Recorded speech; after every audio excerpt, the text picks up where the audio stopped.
My boyfriend tracked me constantly. I didn't realize how dangerous he'd become. Hi, I'm Clara, 25 years old. And for the first time in my life, I understand what it feels like to be trapped inside a relationship that looks loving on the outside, but feels suffocating on the inside. I met Jake in November 2024. At first, everything felt right. Easy, warm and comfortable. We were the same age, same humor, same interests.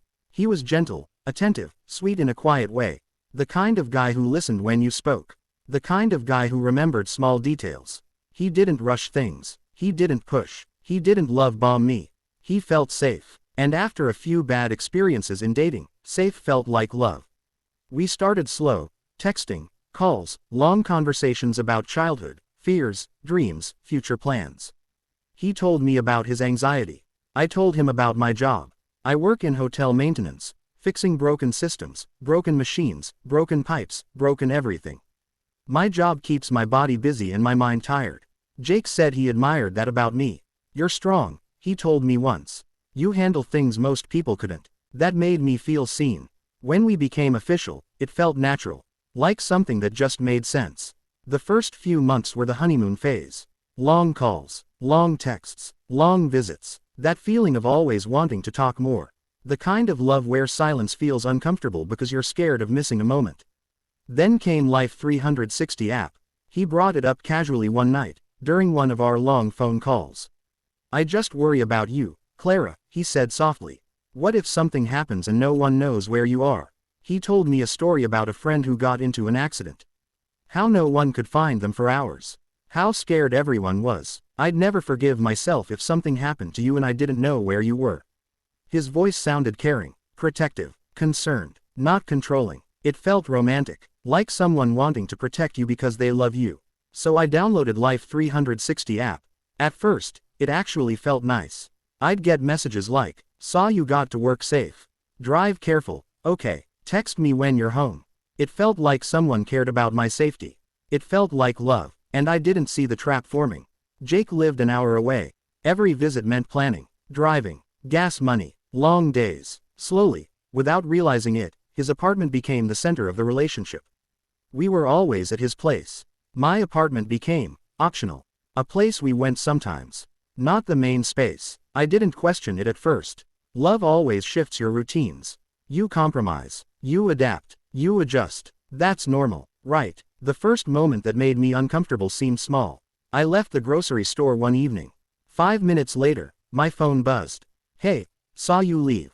Forgot something. I laughed. It felt like a joke. But something in my chest tightened just a little. Not fear, not panic, just a quiet, uncomfortable feeling I couldn't explain.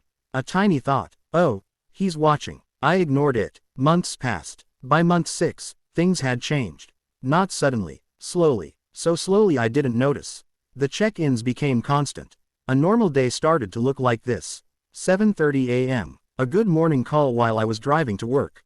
12 p.m. Lunch check-in call. 5:05 p.m. The second my location showed, leaving work, my phone rang. 6:30 p.m. to 11 p.m. One long evening call that never ended. Every day, every night. No space, no silence, no quiet. Jake would talk about video games, coworkers, drama, random thoughts, and I would listen. Yeah, oh wow, that's crazy. My phone on speaker, me cooking, cleaning, folding laundry, staring at my wall, my body present, my mind empty. I started feeling tired in a way sleep didn't fix. Not physical tired, mental tired, emotional tired, the kind of tired that makes you feel heavy inside. My life started shrinking, slowly, quietly. I missed a friend's birthday because Jake was having a really anxious night. I stopped calling my sister. I stopped making plans. I stopped going to the gym. My social world became my job and Jake. Nothing else. And the worst part, I told myself it was normal. This is what relationships are, I thought. This is commitment. This is love. But my body didn't agree. I started getting tension headaches, jaw pain, nausea, chest tightness. I felt restless in my own apartment. Like I couldn't relax, like I couldn't breathe fully. One night, I told Jake I wanted to go to the gym after work. There was a pause on the phone. Then his soft voice. Oh, okay, I just really missed you today. Silence, heavy silence, the kind that makes you feel guilty. I stayed home. Late at night, I started reading about anxious attachment. I thought the problem was me. That I wasn't patient enough, loving enough, understanding enough. I blamed myself. I tried to adapt. I took different routes home so he wouldn't see my location change immediately. I made excuses. I'm in a meeting. I'm busy. My phone died. I stole silence in small pieces. 30 minutes here, 15 minutes there, just to breathe. Then one day at work, something simple broke me. A couple was sitting on a hotel bed. Not talking, not touching much, just sitting close, comfortable, quiet, peaceful, and my chest hurt. Not jealousy, grief. Because I realized something. I didn't have that. I had noise, control, constant presence, but not peace. My body knew before my mind accepted it. I was trapped. By the time I noticed how bad things had become, my body was already screaming. Not with words, with pain. I woke up tired no matter how early I slept. My jaw ached from clenching it all day. My shoulders were always tight, like I was bracing for something. Sometimes, in the quiet moments, my stomach would twist for no clear reason. I told myself it was work stress. Hotel maintenance isn't easy. Something is always broken. Someone is always angry. Pipes burst. Air conditioners fail. Elevators stop working at the worst possible time. Guests yell at me like I personally ruined their vacation. So when my body hurt, I blamed the job. But deep down, I knew that wasn't the full truth. Because work, as exhausting as it was, gave me something Jake didn't. Space. At work, no one tracked me. No one called every hour. No one expected constant emotional availability. I fixed problems, moved on, fixed the next thing. Ironically, my job became my refuge. Jake didn't like when I was unreachable. Even briefly. If I missed a call, my phone would light up with texts. Are you okay? Did something happen? Why aren't you answering? Please just let me know you're safe. At first, it sounded caring. But over time, it felt like an interrogation. I noticed I started checking my phone constantly. Not because I wanted to talk to him, but because I wanted to avoid the fallout of not answering. I wasn't responding anymore. I was managing. Every visit to Jake's apartment started to feel the same. I'd drive an hour after work, already exhausted. My car smelled like sweat and dust. My hands were still dirty from fixing things all day. He'd be waiting, excited, needy, overwhelming. We'd sit on his couch. The TV on, him talking, me nodding. If I looked at my phone too long, he noticed. If I went quiet, he asked what was wrong. If I said I was tired, he sounded hurt. I just don't understand, he'd say. I missed you all day. I started dreading the drive. Not because I didn't care about him, but because I knew I wouldn't get to rest. I tried to explain, once, carefully. I just need a little more alone time, I said one night. Just sometimes. He went quiet. Then his voice cracked. So, you don't like talking to me anymore. That wasn't what I said. But somehow, it became the only thing he heard. I apologized. Again. The guilt became constant. If I chose myself, I hurt him. If I chose him, I disappeared. Either way, someone lost. And it was always me. The contrast hit me hardest during quiet moments. Like that couple in the hotel room. They weren't performing love. They were just existing together. And I realized something terrifying. I didn't feel like a person in my relationship. I felt like a resource. Something to be monitored. Something to be available. Something to fill silence. Then came the day everything cracked. It started like any other shift. Until it didn't. A pipe burst in the ballroom. Water everywhere. Guests angry. Phones ringing. The AC failed in multiple rooms at the same time. I ran. For 10 hours. Sweaty. Exhausted. No breaks. I barely checked my phone. When I finally did, my stomach dropped. 10 missed calls. Then 15. Then more. Texts stacked on top of each other. Are you okay? Please answer. I'm worried. Why aren't you responding? Please just tell me you're safe. My hands were shaking when I called him back. I was working, I said. Oh. He replied quietly. I just didn't understand. You always answer. That sentence hit me hard. You always answer. Not. I understand. Not. That sounds rough. Not. Are you okay? Just. Expectation. Ownership. That night, we were on the phone again. Another endless call. He was talking. I was staring at my wall. And suddenly, the thought appeared in my mind, clear and sharp. I would rather be completely alone than live like this. The thought scared me, but it also felt honest. I started doing math in my head. The drive, the gas, the wear on my car, the hours of my life. All of it spent to sit in his space, under his rules, on his schedule. When was the last time I felt relaxed? When was the last time I felt free?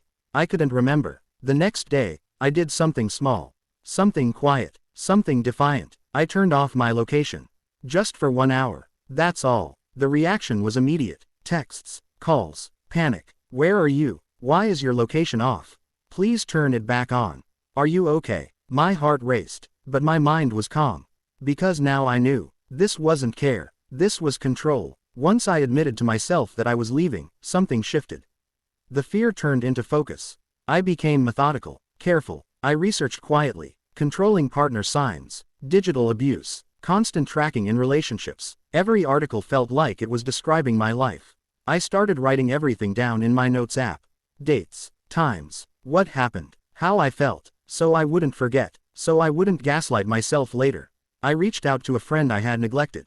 We met for lunch. I hesitated. Then I said it. Things with Jake are a lot. She didn't laugh. She didn't minimize it. She just nodded. That's not normal, she said. And just like that, my reality was validated. I wasn't crazy. I wasn't dramatic. I wasn't ungrateful. I started planning. Public place for the breakup. Stay with a friend after. Change passwords. Remove Life360 app. Block him, but not yet. I wrote my breakup script. No apologies. No explanations. No negotiations. Just facts. I practiced it everywhere. In my car. In the shower. Under my breath at work. Jake, this relationship is no longer working for me. I'm ending it. This is not a negotiation. Please do not contact me. Calm. Clear. Final. The drive to the coffee shop took an hour. It felt longer. Every mile made my chest pound harder. My hands stayed tight on the steering wheel. My stomach felt hollow, like I hadn't eaten in days, even though I had. Jake texted when I was almost there. Inside. Got us a table smiley face. The smiley face made my throat tighten. He thought this was a date. I parked, sat in the car, took one deep breath, then another. I reminded myself why I was here. And I walked in. Jake stood up when he saw me. He smiled, wide, excited. I didn't hug him. I didn't smile back. That alone made him pause. We sat down. There was a moment of awkward silence. Then I spoke. Jake, I said, keeping my voice steady. This relationship isn't working for me. I'm ending it. This isn't a negotiation. For a second, he didn't react. Like his brain hadn't caught up yet. Then his face changed. First came panic. What? He said quickly. No, wait. Clara, we can fix this. His voice got louder. His words rushed. I'll delete the app. I'll go to therapy. I'll do anything. I can't live without you. People at nearby tables looked over. My heart raced. But I stayed still. I've made my decision, I said. Please don't contact me. Then the panic turned into anger. His face hardened. So that's it, he snapped. After everything I've done for you.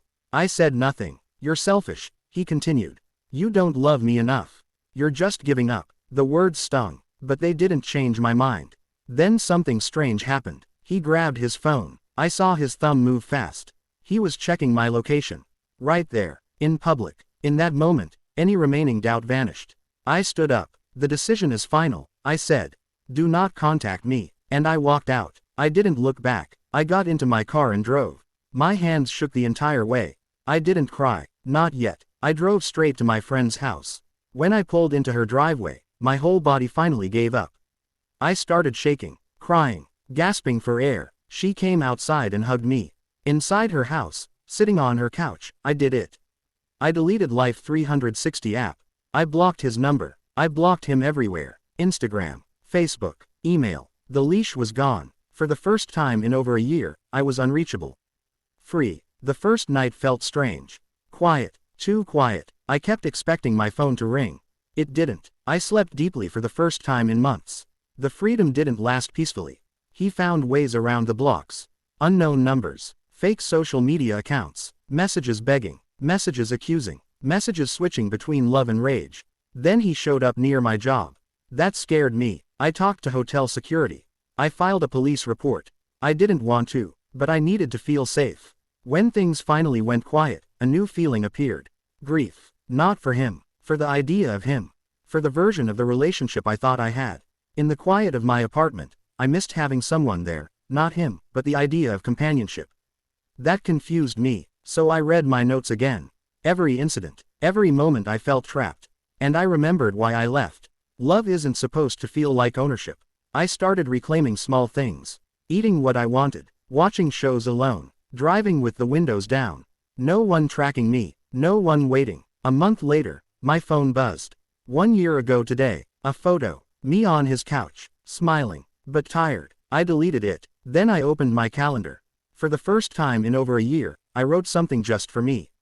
No check-ins, no compromises, no fear. The silence was mine, and it felt like breathing. I was free, and for the first time, I understood what it truly means to live for yourself. After the noise finally stopped, I expected peace to arrive immediately. It didn't. Instead, there was a strange emptiness. My days suddenly had gaps. My evenings were quiet. My phone stayed still. For over a year, my life had been filled with constant sound, calls, texts, check-ins, explanations. Now there was nothing, and even though I wanted the silence, it felt unfamiliar, almost uncomfortable. I realized something unsettling. I didn't know how to exist without being monitored. The first week after the breakup, I felt jumpy. Every notification made my heart race. Every unknown number made my stomach drop. I kept checking my phone out of habit, not because I missed him, but because my body expected consequences for being unavailable. Sometimes, I would catch myself thinking, I should tell someone where I am. I should check in. I should explain. Then I'd remember, I didn't have to anymore. At work, I noticed the difference first. I moved slower, not because I was lazy, but because I wasn't rushing to finish so I could answer a call. I took my lunch break without my phone in my hand. I sat alone, and for the first time in months, I could hear my own thoughts clearly. They were messy, but they were mine. At night, the loneliness hit hardest. Not the kind that makes you miss a person, but the kind that comes from losing a routine. I missed the predictability, the good morning call, the did you eat messages, the constant presence, and that scared me, because it made me wonder, was I missing him, or the structure? So I wrote again. In my notes app, I wrote everything I remembered, not just the bad moments, but the feelings. How small I felt, how tired I was, how anxious I became when my phone battery dropped. And slowly, the confusion faded. I didn't miss him. I missed having someone fill the silence so I wouldn't have to sit with myself. Therapy helped, not immediately. At first, I defended him. He didn't mean to. He was just anxious. He cared too much. My therapist listened, then gently asked, did you feel cared for? That question stayed with me, because the answer was complicated. He cared, but only in ways that made him feel secure. Not in ways that made me feel free. I learned something important during recovery. Control doesn't always look like anger. Sometimes it looks like worry. Sometimes it sounds like concern. Sometimes it hides behind love. And that's what makes it dangerous. Because you don't leave something that looks gentle. You question yourself instead. I slowly rebuilt my life. I called my sister again. We talked for hours, laughing, catching up. I reached out to friends I had disappeared from. No one was angry. No one blamed me. They were just glad I was back. That alone made me cry. I went back to the gym. At first, it felt strange being alone. But then it felt empowering. My body got stronger. My mind got quieter. Each small routine became a reminder. I belonged to myself. Months passed. One day, I realized something shocking. I hadn't thought about Jake at all that day. Not once. No fear. No anger. No sadness. Just indifference. That's when I knew I had healed. Looking back now, I don't hate him. I don't wish him harm. But I no longer excuse what happened. Love should never make you feel watched. Care should never feel like surveillance. And silence should never feel like punishment. Love is not supposed to feel like a cage. You are allowed to have space. You are allowed to be unreachable. You are allowed to choose yourself. Today, my life is quiet in the best way. I make plans without explaining. I drive without being tracked. I exist without permission. The silence is no longer scary. It's peaceful. It's mine. And every day, it feels a little more like breathing.